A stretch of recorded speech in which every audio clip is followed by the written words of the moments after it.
adressé à l'ensemble des forces depuis plusieurs mois. Parallèlement, nous avons depuis des mois également mené des dizaines de rencontres avec des citoyens, avec des syndicalistes, avec des acteurs du monde associatif pour formuler de notre côté un certain nombre de propositions sur tous les sujets qui sont ceux de la ville et de la métropole, les mobilités bien sûr, l'éducation, l'enseignement supérieur, la transition écologique, etc.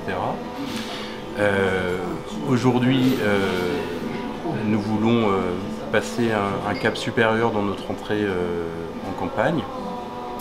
Nous considérons que les aspirations que nous portons autour de tous les thèmes que j'évoquais sont des aspirations très largement partagées à Nancy et nous avons la conviction aujourd'hui que Laurent Hénart peut être battu en mars 2020.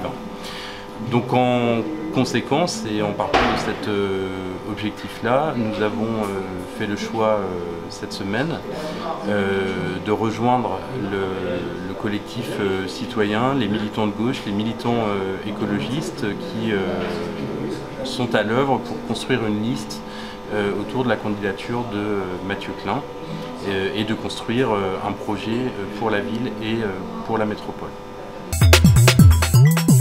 Nous constatons aujourd'hui qu'il y a un certain nombre de convergences avec Mathieu Klein sur un certain nombre de thèmes. Je pense à la question des mobilités et des transports.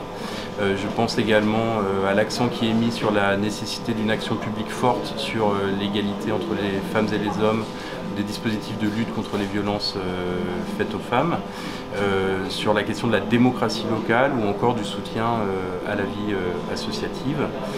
Et par ailleurs, nous constatons que Mathieu Klein a enclenché une dynamique de rassemblement politique et en même temps une dynamique citoyenne qui peut s'amplifier et qui est celle aujourd'hui qui a le plus de chances de l'emporter en mars prochain.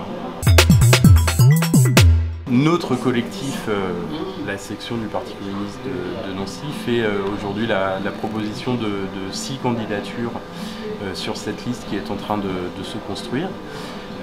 Notre ambition, c'est de construire un nouveau pacte majoritaire à Nancy dans lequel des élus communistes prendront toute leur place pour mettre en œuvre des politiques publiques ambitieuses. Donc nous proposons 6 candidatures ici présentes qui sont des candidatures au profil divers, variés, que ce soit en termes d'âge, de génération, d'activité professionnelle, d'activité militante également sur des thématiques précises. Donc voilà la proposition que nous faisons et qui fera l'objet d'un accord politique avec l'ensemble des composantes de cette liste.